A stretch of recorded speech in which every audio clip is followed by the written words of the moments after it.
back to the channel. Hello, we're back in the closet. Shit, we about to change the name of this channel to, I don't know, Closet Diaries or some shit. I don't know. It's just crazy. Like, you have to hide from the kids in the closet. I pay rent here. Why do I need to hide from the kids? Right. But anyways. Oh, God. All right. So today's topic, digital versus branch banking. All right. So big tug of war with this one. It's something that we're facing as a family right now. We talk about it constantly.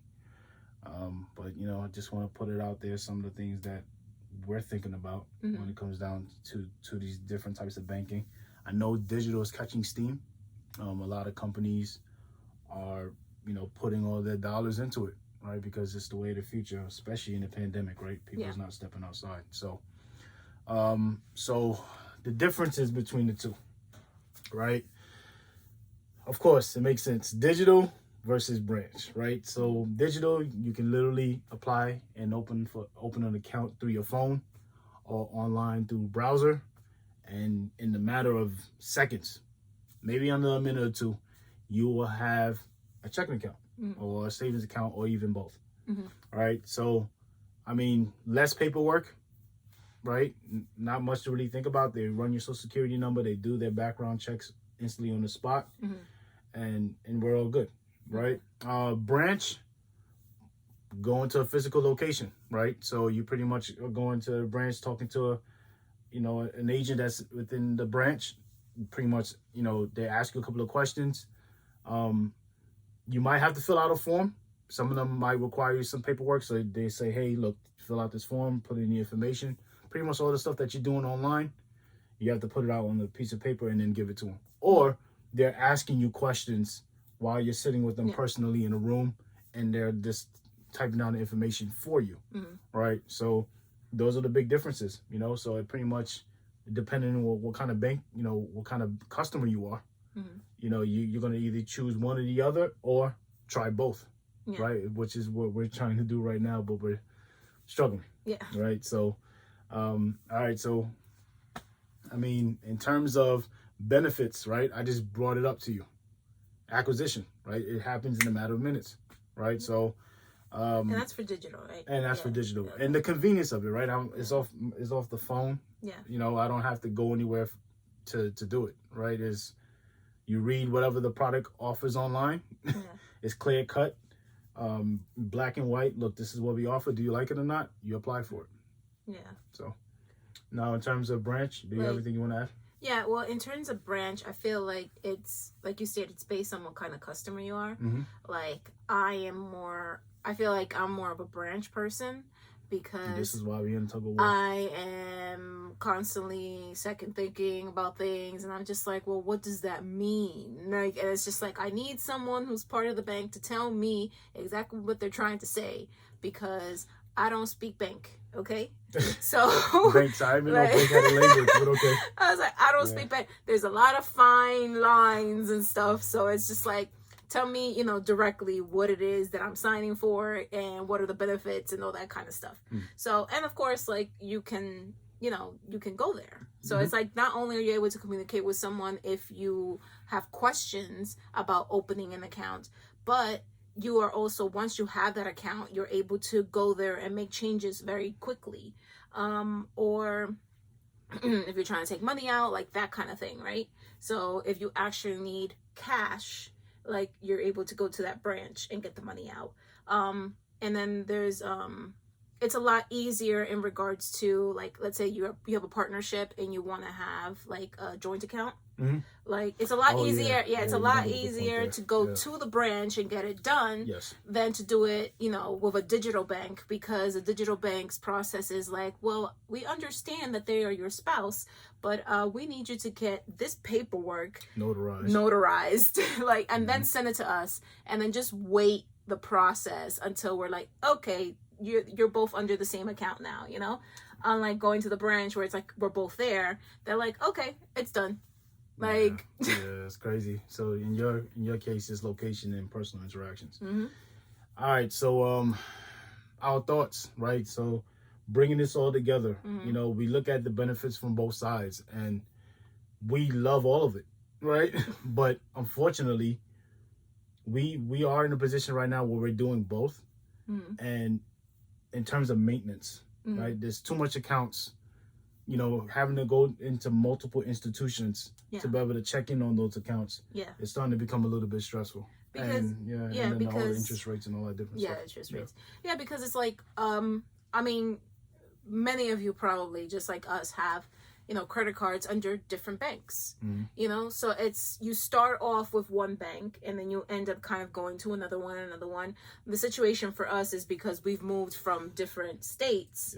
Certain branches have, I forgot what it's called. It's like in regards to like there's more of that branch within that state, but there isn't from charter bank. Yeah, charter within that. So they have some banks have charter in the states. So one bank could be popular in New York City and it's there, but if like you move to Florida, it's not available there. Got it. Even if they have like sort of like workers like working in like a building that's based off of that bank. Correct.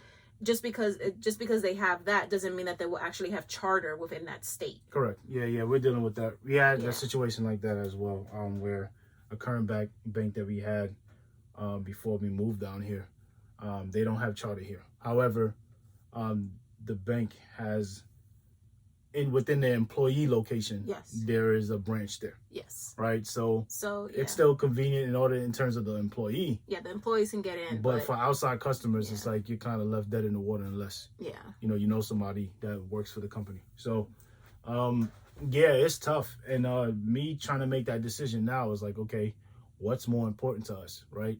I know when it comes down to personal interactions is big, especially when you're making two big purchases, and that's buying a car. And that's buying a home, right? I don't know how you're going to be able to deal with those two big purchases by talking to someone over the phone, right? Person-to-person interaction is the best thing to go when it comes down to those purchases. But now when you start talking about things like, okay, maintaining a checking account and savings account, those kind of things, I can understand just doing the digital because there's not much for you to really speak about. You already know what the rates are. You already know how, a checking account and savings account works. And you go on from there. But now it's just trying to figure out, what is more important to you. And to be honest with you, us as a family, all those things are important. But to get it in one institution, that's difficult. And that's difficult. I know that's me being really ideal, because, our previous bank that we were with gave us what we needed in terms of digital presence. But not in terms of the branch perspective, right? So we had to let them go because there was no branches here in this location. So now we are in a branch heavy, bank right now, and now we're missing some of that digital presence again. So it's kind of like, damn, back to square one again. It's like there's benefits within different banks, and it's unfortunate because it's like you really want to be with one bank, but then there's not many good like benefits to it. Correct. Compared to another one that's digital, but you're like, but I need both. So it's just like it's just constant tug of war. So now it's like I have to split it. So I have to be with one and then also be with the other.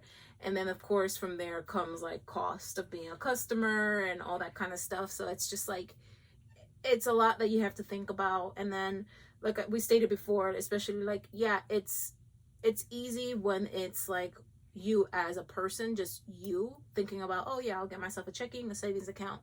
But once you start building a family and you start having like, your spouse, and if financially you guys are good together, like, and you start sharing accounts, like that's where the issues come in if you don't have a branch. Because the paper process and being able to get your name into that account and being able to see the account within your own account is like a pain in the butt. It's like a whole different set of rules. It's like banks, instead of it taking like a day when you're in the branch, it will take at least like, I say a month, because you have to receive the paperwork, you have to get it notarized, then you have to send it in, then the process of them going through all of that. And that's in a scenario where you have a bank that doesn't have charter within the state that you live at, right? So having to go back and forth, you have to consider those things. And that's like when you really don't want to leave them because you have a long-standing relationship with them, but the branches are not there. So what are you going to do, right? So this is constant tug of war. It depends on where you are in terms of financially within your family, right? Are you heavily based in technology? I think we are. But then again, we still want to have that person-to-person interaction. And I'm not talking about no Zoom call either, right? Because I know there's some of them where you can jump on a Zoom call and talk to a banker. Or they kind of have like this video call, thing, or talk to you via FaceTime, which, I mean, it's okay, but it's, like I said, there's nothing that beats person-to-person interactions. I want you to look at my face while you lie to me. I'm just kidding. It's not just looking at it, just feel that person's energy, right? It's like, while you lied to me about the benefits of being part of your bank. I'm just kidding. It's crazy. And the thing is like, I hate having to, like, say, for example, like with a bank that we're with, right? And then we decide to leave. That whole process of closing down accounts and then taking that money and then switching it over to another bank, you got to wait several days. Like, and then remember, your bills ain't going to stop coming. Yeah. Right? So you have this process of, okay, I'm moving banks, but now the bill payments are still coming in. So you got to make sure everything syncs up perfully where you don't miss a beat. Yeah, and then the direct deposits and all that stuff. Yeah, direct deposits with your check. Your income and all that stuff. Yeah. Like, it's just getting so stressful, man. And I mean, we are looking at other avenues, to try to simplify things, meaning like simplify the products that we use, right? Such as, insurance. If you can get insurance under one roof, that might help make things a little bit easier for yourself. And other products as well too, such as mobile internet, all those other utilities. If you can consolidate those things to a company that offers those products, where it's one solid bill. Yeah, one solid, monthly bill where it's all combined and you don't have to worry about it. You already know what you have to pay, then you're good. But again, this conversation keeps coming up, right? So it's just like we are always asking ourselves, do we want to go full digital? But then again, you have to think about I'm not going fully digital. Look at my face. I am not going fully digital. Okay, I cannot. Can. I cannot. Yeah, and you see what a tug of war is, right? Where I'm thinking about, okay, digital, I can easily apply. I could go online right now, apply for accounts right now, right? We'll get them, right? But in terms of the joint account one, that depends on the bank. But every time when the joint account conversation comes up, it's like, fuck, we got to go to a branch. Yes. Right? It just reels me back in from from my ideal state, saying, man, we could digitize all of this, right? You got all these different digital products that sync up with each other, and then all of a sudden it's like, man, I got to get my wife on this account. Branch. Yep. So it just kills the whole conversation. So guys, if you're married and you have joint accounts, the digital part is dead. I'm sorry. the digital part is dead. But I mean, not even married. Like, I know a lot of parents that also have like joint accounts with their kids, or a savings that's with their kids. Like, and like that's something that they also think about. You also have to think about. I also heard a lot of parents who put their children down as like they're like not a co-applicant, but like a sort of added on to a credit card. Oh, authorized users. Yeah, authorized users. But yeah, you don't need a branch for that. Yeah, no, I know you don't need online easy. Yeah. So that's digitized all the way. Which I think is cool because it actually makes credit. Yeah. It helps the kids. Yeah. They say that at a young age you should add them on there. That's another. You could bring that up as another topic as well too. Can you think of like our 8-year-old daughter having like an 800 excellent credit? Like that'd be awesome. Crazy. I'm like, yes, we would like to put this house under my daughter's name. Like it's like she has 800 credit. Yeah, like, but what income? You know what I'm saying? You can't say that because a lot of them would be like, oh, she has 800 credit. Oh, okay. Well, we need a co-signer. There you go. Now the parents are co-signing. They're the ones that are paying for it. Well, what income? Like, that doesn't make any sense. But I know, it doesn't make any sense. That's another conversation, man. Yeah. But yeah, guys, I know this is a tug of war, but we're dealing with it. I just wanted to kind of put it out there. I just want to hear your thoughts on this, right? Because, what would you decide in your situation, right? Digital banking versus branch banking. What is important to you and why, right? Because like I said, that once it comes down to that joint account conversation, that kind of just negates all my thoughts of just being fully digitized on my end. So we're going to keep doing this. Yeah, and not even that. It's more of also like I guess the questioning between like the branches stuff. Like even if you haven't done digital only or bank only, like because we have constantly moved, so this is why we're dealing with this situation. But if you're a person who has stayed within their state and hasn't moved from within the state, have you moved from one branch to another? You know, and why? Like, what were the reasonings behind it? You know, that's something else that we would like to know. Because I know that not everyone moves like crazy, although because of COVID, people have been. There's a lot of moving going on right now. So, I mean, if you have moved because of the current situation, like, did you have to deal with that, the whole banking situation? So that's something. Guys, so please like, subscribe, share, and leave it, and of course leave a comment. Yes. We'd love to hear from you guys, and we see you guys on the next one. Bye. Peace.